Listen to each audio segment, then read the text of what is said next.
Harris has ignited a firestorm of excitement as we head into the final stretch of this election.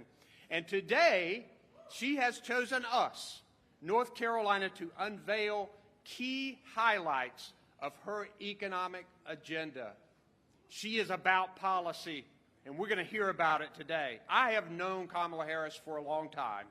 Back when we were both state attorneys general, I watched her fight for families wrecked by illegal home foreclosures. And together, we won the largest consumer finance settlement in the United States history because she was tough and focused on the hard-working Americans who needed her. And today, she's still tough. And today, she's still focused on the people who need her. And it's great that unemployment is going down and inflation is cooling, but we know this, that too many middle-class families need help with child care. They need help with affordable housing. And they are still struggling with the cost of living, especially at the grocery store. And often, unfortunately, that's because some corporations are jacking up the prices just to juice their own profits and boost their own payouts. Well, Kamala Harris, she is not having it.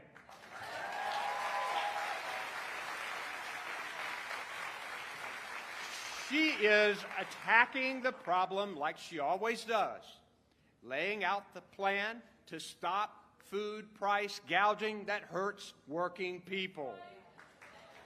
You know, in North Carolina, when I was Attorney General and the next governor of North Carolina, a current Attorney General now, Josh Stein, we went after bad actors who charged consumers too much in the wake of disasters like hurricanes and flooding. And it worked as a real deterrent to reduce price gouging significantly. President Harris's plan can work the same way in the grocery store. So in this election, let's think about the contrast here.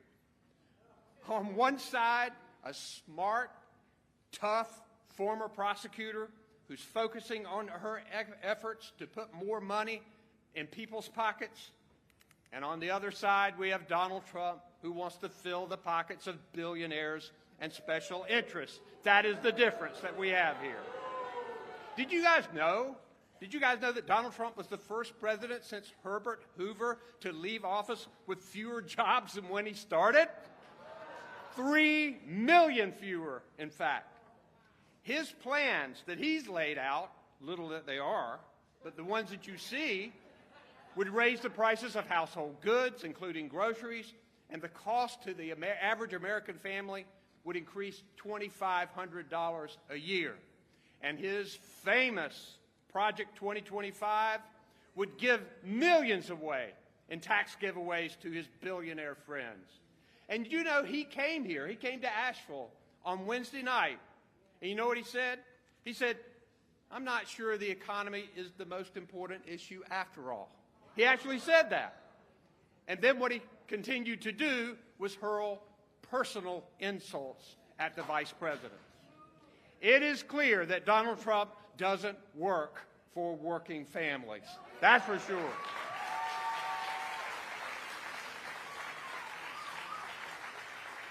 We are at a great community college.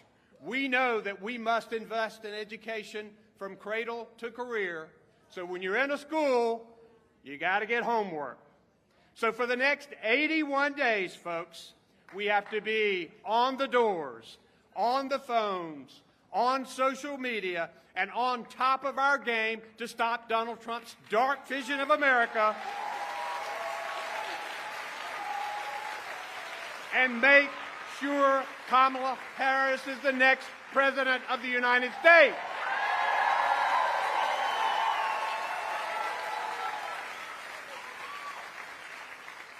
She can lead this great country, and I am so grateful she is here. Thank you, Raleigh. Let's get to work.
Please welcome Mike De Los Santos, owner of Mike D's Barbecue Smokehouse.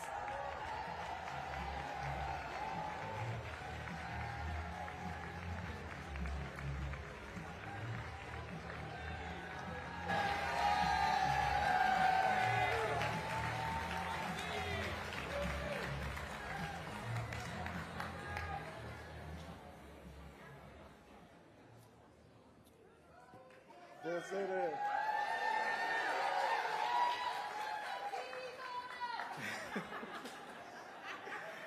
How's everybody doing? It's great to see all these people all these people who are here to hear me talk. So I appreciate that. That's all right. So my name is Mike De Los Santos, the owner of Mike D's Barbecue, a small community restaurant and barbecue shop in East Durham.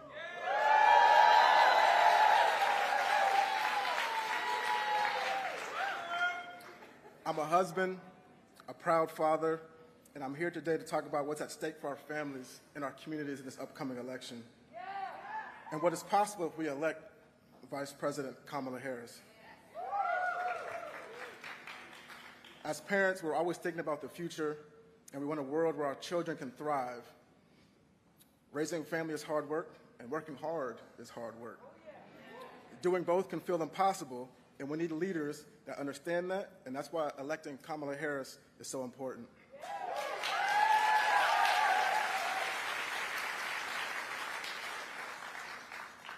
Vice President Harris is standing up for families and fighting to lower costs, just like she has done her entire career.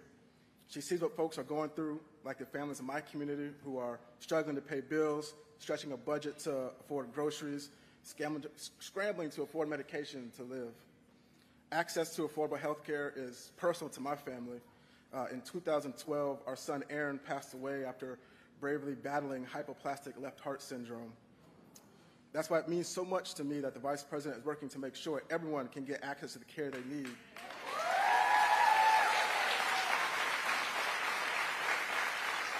No matter what their income is. She's working to lower prescription drug costs, which make a huge difference for people across this country and North Carolina. At Mike D's, we're all about community. From our customers to the folks on staff who came in early today so I could be here, come by at 4 o'clock for dinner. But as housing costs rise, it's getting harder and harder for our community to thrive. And though I love what I do, it's hard to build a business and work hard in a city that sometimes you can't even afford to live in yourself, especially when you're working hard to make sure that your employees make a living wage. I've seen how important it is to have leaders who are fighting for people like us, and I've seen the damage that occurs when leaders put their own interests ahead of our families. Amid the grief of losing our child, we opened Mike D's in 2013 as a barbecue sauce company. During the pandemic, we had to pivot as things shut down, and we've expanded to the restaurant that we are in now. We saw the way that Trump left small business owners behind. We know that he'll only work to make the rich richer, even at our expense, if given another chance. On the other hand, Vice President Harris has made it a priority to help small business access the capital they need to get started and to grow. It's very important. I'm here today because we have a choice for ourselves and our children, for businesses and the communities we invest in. Vice President Harris will always fight for working families like mine. We can and will elect Vice President Harris and Governor Tim Walz.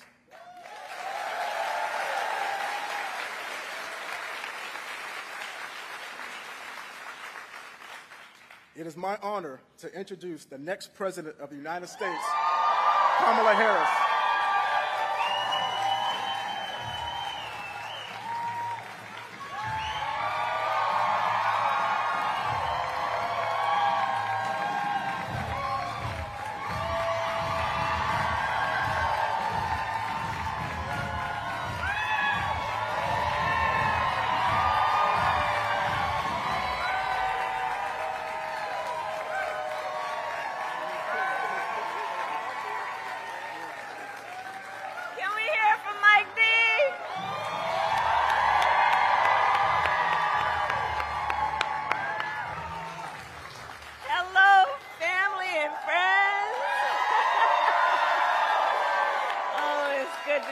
In North Carolina. Oh, it's good to see everyone. Oh, it's good to see everyone. Good afternoon, everyone. Please have a seat if you have a seat. Please have a seat. Mike D, so Mike D's Barbecue. Let me tell you one of the biggest fans of Mike D's Barbecue. My husband, Doug Emhoff. And thank you, Mike, for sharing your story. And I'm just so sorry for what your family has been through, but you have, out of an incredible tragedy, done so much for the community, and you are such a role model. So thank you, Mike, for everything you do. Thank you. And good afternoon to everyone here. Thank you to all of the incredible leaders with us today, including my friend, the Governor, Roy Cooper. Where is he? Here with his daughter. Every time I land in North Carolina, I'm just literally coming down the stairs of Air Force Two, I will shout to Roy Cooper, "What number is it, Roy?" And today he shouted 16, which is the number of times I've been in this beautiful state since I've been vice president. Every time. I want to thank your next governor, Attorney General Josh Stein. He's doing incredible work. He's going to be an extraordinary governor. Representatives Adam, Manning, Foushee, and Nickel, thank you all for your support, for your friendship, for your leadership. Chair Thomas of the Wake County Board of Commissioners, thank you for all that you do. And to all the leaders that are here today, including the students and instructors here at Wake Tech North. Thank you. Thank you. So thank you all. So listen, this election, I do strongly believe, is about two very different visions for our nation. One, ours, focused on the future, and the other, focused on the past. We see that contrast clearly in many ways, including when it comes to how we think about the economy.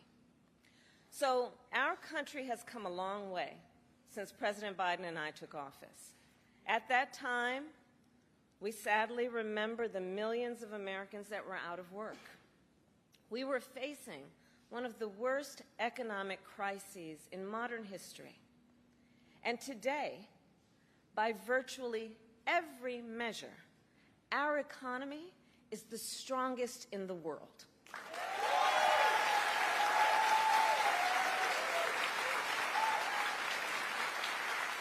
We have created 16 million new jobs. We have made historic investments in infrastructure, in chips manufacturing, in clean energy. And new numbers this week alone show that inflation is down under 3%.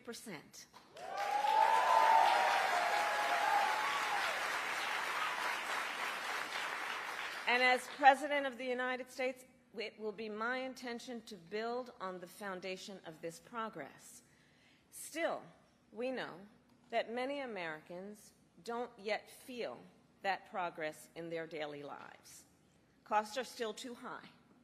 And on a deeper level, for too many people, no matter how much they work, it feels so hard to just be able to get ahead. As president, I will be laser focused on creating opportunities for the middle class that advance their economic security, stability, and dignity. Together, we will build what I call an opportunity economy. An opportunity economy. An economy where everyone can compete and have a real chance to succeed. Everyone, regardless of who they are or where they start, has an opportunity to build wealth for themselves and their children. And where we remove the barriers to opportunity so anyone who wants to start a business or advance their career can access the tools and the resources that are necessary to do so.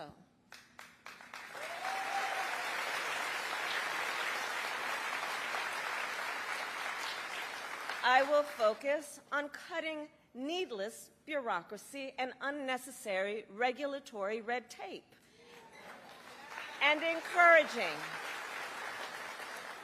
encouraging innovative technologies while protecting consumers, and creating a stable business environment with consistent and transparent rules of the road. As president, I will bring together labor with small businesses and major companies to invest in America, to create good jobs, achieve broad-based growth, and ensure that America continues to define the future and lead the world.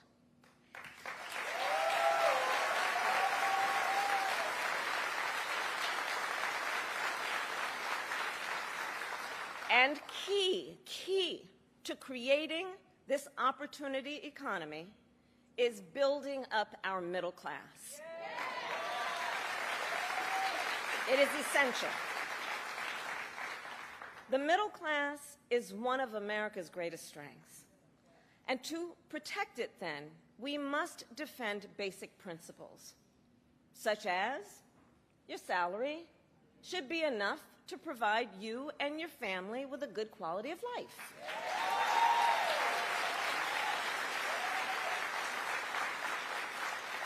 Such as no child should have to grow up in poverty.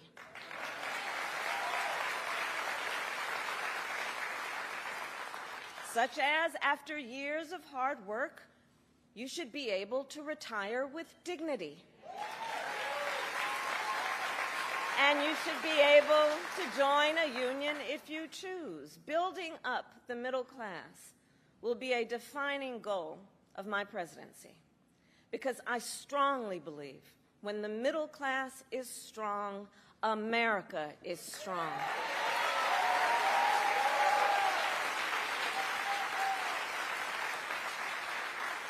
So in the weeks to come, I will address in greater detail my plans to build an opportunity economy. And today, I will focus on one element that's on the minds of many Americans as they pay their bills at the kitchen table or walk the aisles of a grocery store. And that is lowering the cost of living.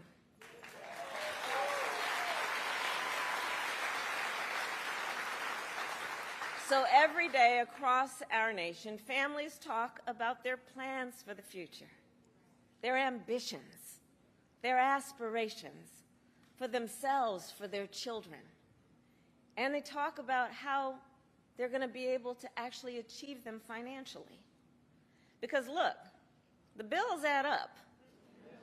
Food, rent, gas, back-to-school clothes, prescription medication. After all that, for many families, there's not much left at the end of the month. I grew up in a middle-class household. For most of my childhood, we were renters. My mother saved for well over a decade to buy a home.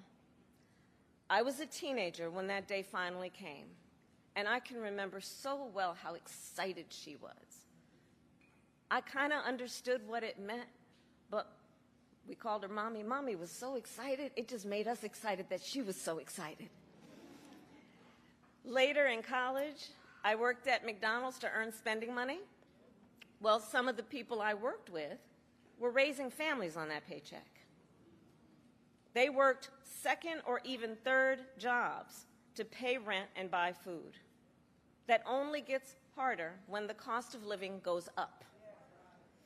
When I am elected president, I will make it a top priority to bring down costs and increase economic security for all Americans. As president, I will take on the high costs that matter most to most Americans, like the cost of food. We all know that prices went up during the pandemic when the supply chains shut down and failed. But our supply chains have now improved, and prices are still too high. A loaf of bread costs 50% more today than it did before the pandemic. Ground beef is up almost 50%. Many of the big food companies are seeing their highest profits in 2 decades. And while many grocery chains pass along these savings, others still aren't. Look, I know most businesses are creating jobs, contributing to our economy, and playing by the rules. But some are not. And that's just not right. And we need to take action when that is the case.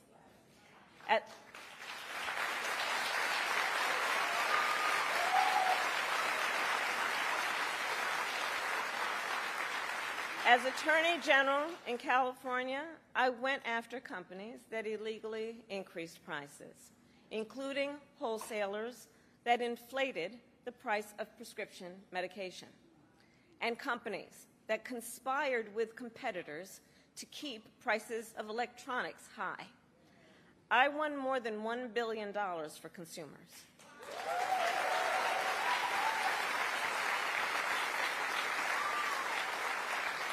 So believe me, as president, I will go after the bad actors.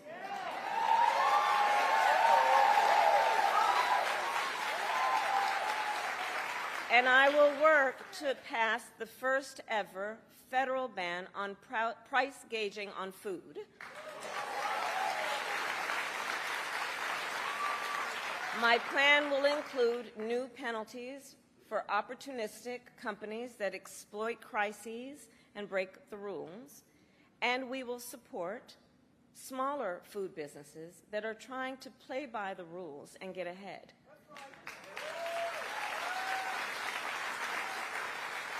We will help the food industry become more competitive because I believe competition is the lifeblood of our economy. More competition means lower prices for you and your families.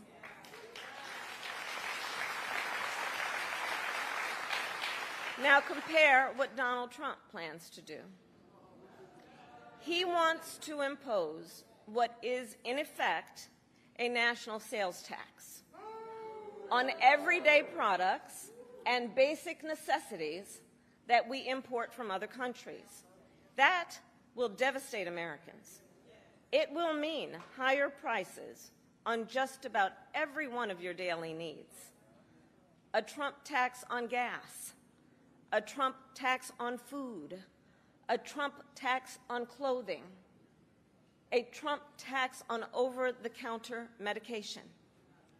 And you know, economists have done the math. Donald Trump's plan would cost a typical family $3,900 a year. At this moment, when everyday prices are too high, he will make them even higher. As president, I'll take on the issue of the cost of health care. As Attorney General, I took on insurance companies and Big Pharma and got them to lower their prices. And together with President Biden, we've gone even further. We capped the price of insulin at $35 a month, and the total cost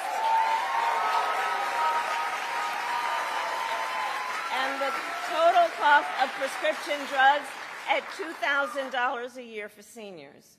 We let Medicare negotiate lower drug prices for seniors. And just yesterday, we announced that we are lowering the price by up to 80% for 10 more life-saving drugs.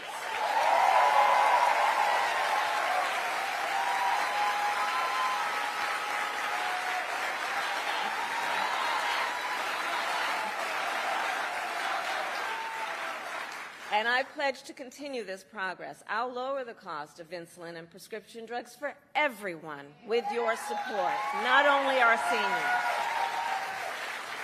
And demand transparency from the middlemen who operate between Big Pharma and the insurance companies who use opaque practices to raise your drug prices and profit off your need for medicine.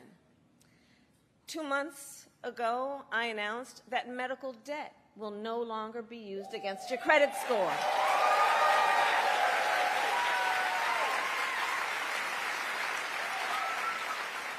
And I will work as president with states like here in North Carolina, Roy Cooper, thank you again, to cancel medical debt for more and more, millions more Americans.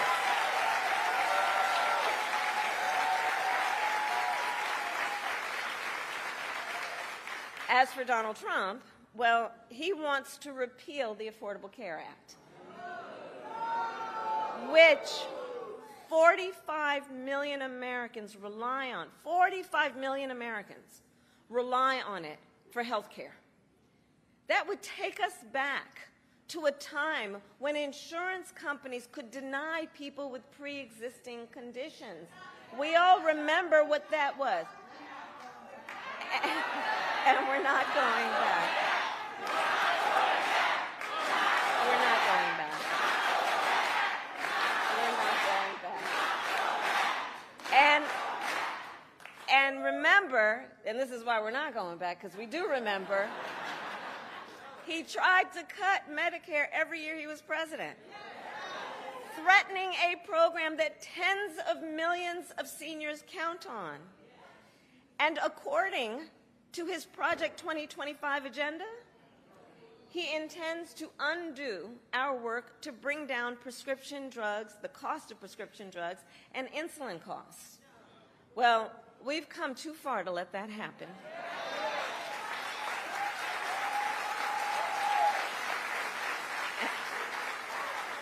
So we're not going back on that, and let's talk about the cost of housing. So now, the housing market can be complicated, but look, I'm not new to this issue. As State Attorney General, I drafted and helped pass a homeowner Bill of Rights, one of the first in America. And during the foreclosure crisis, I took on the big banks for predatory lending with many of my colleagues, including Roy Cooper, and won $20 billion for California families when I was Attorney General.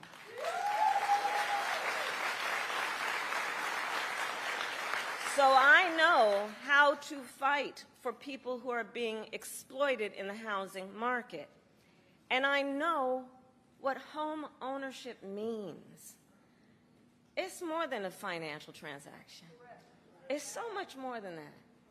It's more than a house. Home ownership and what that means, it's a symbol of the pride that comes with hard work. It's financial security. It represents what you will be able to do for your children.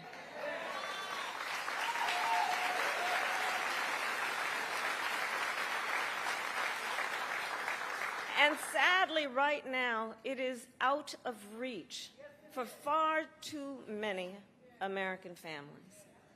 There's a serious housing shortage. In many places, it's too difficult to build, and it's driving prices up. As president, I will work in partnership with industry to build the housing we need, both to rent and to buy.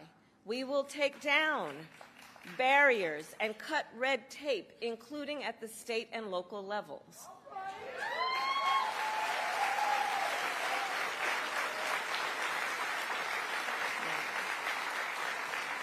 And by the end of my first term, we will end America's housing shortage by building 3 million new homes and rentals that are affordable for the middle class.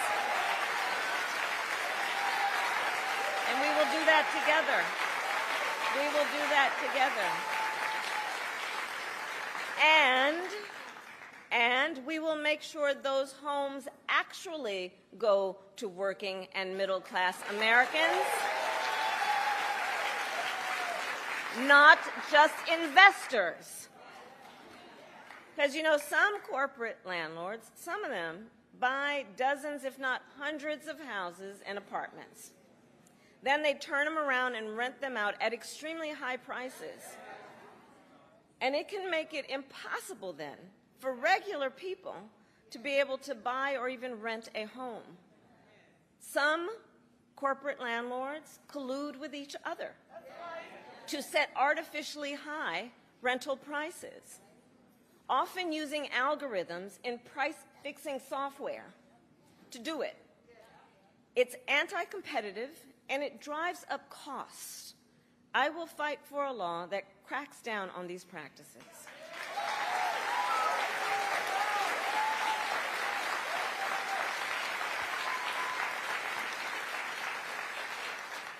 We also know that as the price of housing has gone up, the size of down payments have gone up as well. Even if aspiring homeowners save for years, it often still is not enough. So in addition, while we work on the housing shortage, my administration will provide first-time home buyers with $25,000 to help with the down payment on a new home.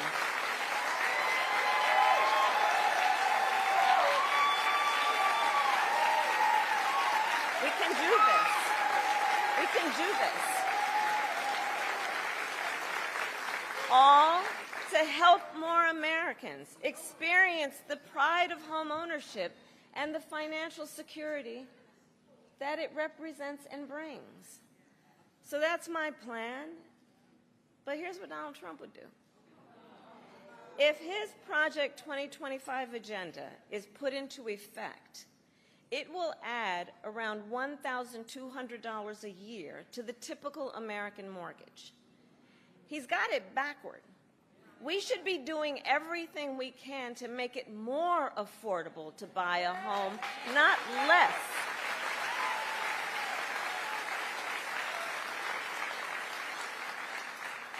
Finally, there's one more way I will help families deal with rising costs, and that's by letting you keep more of your hard-earned money.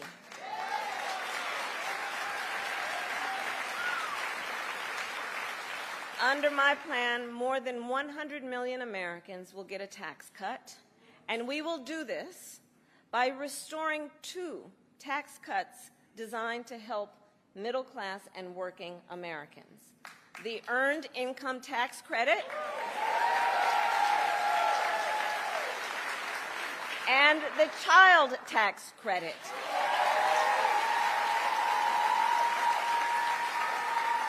Through which millions of Americans with children got to keep more of their hard-earned income.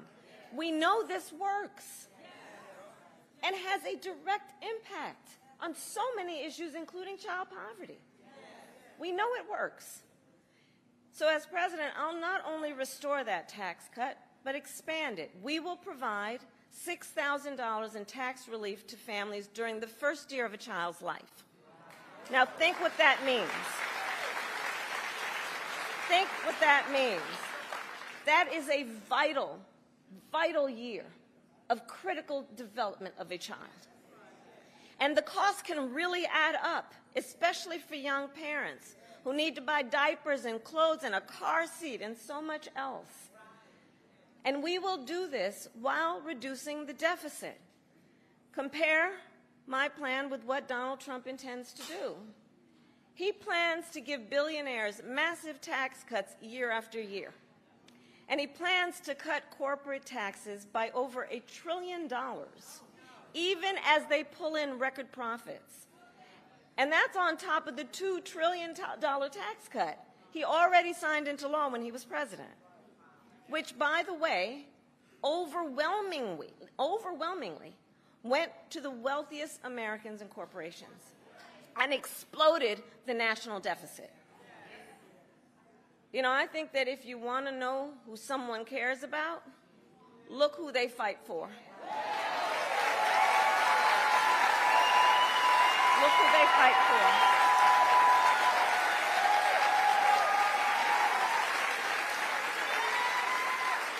Donald Trump fights for billionaires and large corporations. I will fight to give money back to working and middle-class Americans.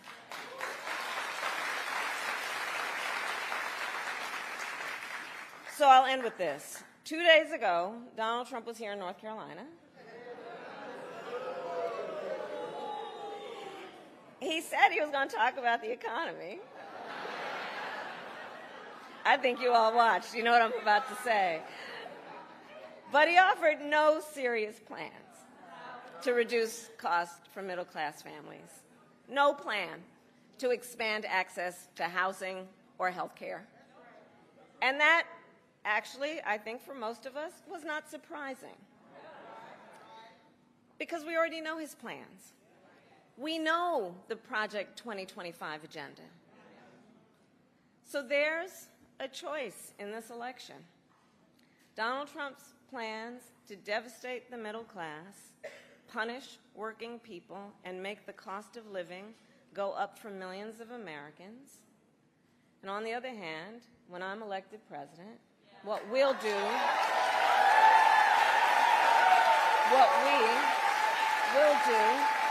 to bring down costs, increase the security and stability financially of your family, and expand opportunity for working and middle-class Americans.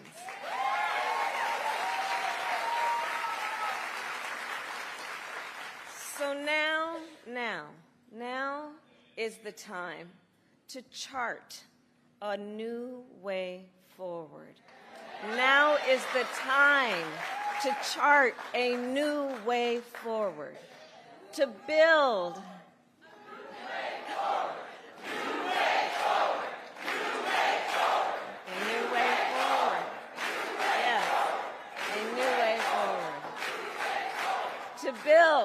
to build an America where everyone's work is rewarded and talents are valued, where we work with labor and business to strengthen the American economy, and where everyone has the opportunity not just to get by, but to get ahead.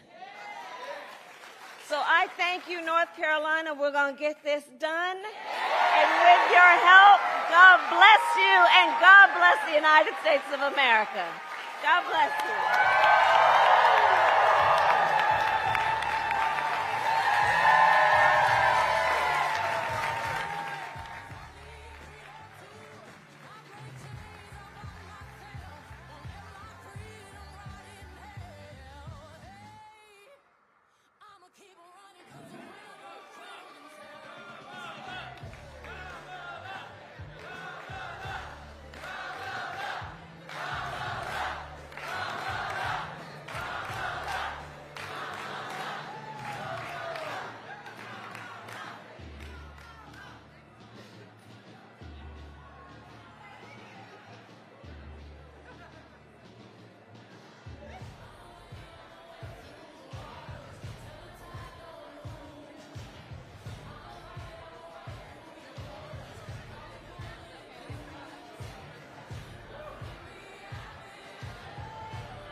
there we are.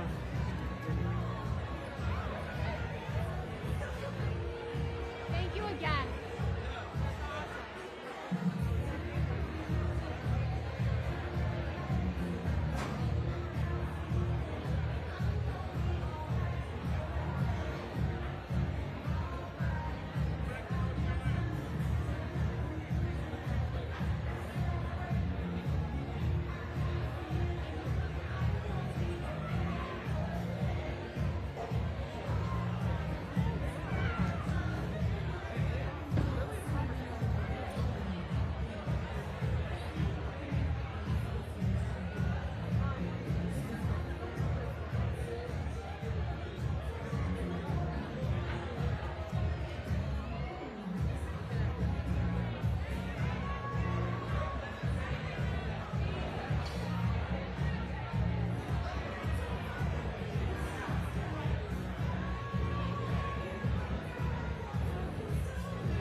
Still, I'm waiting for her. She gotta give me a clear. She gotta clear me.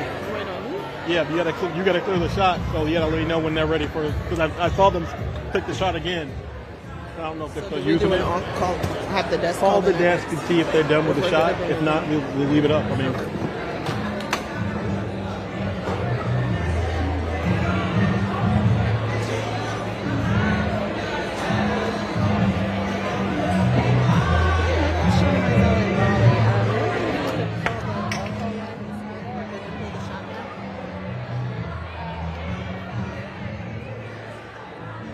Correct.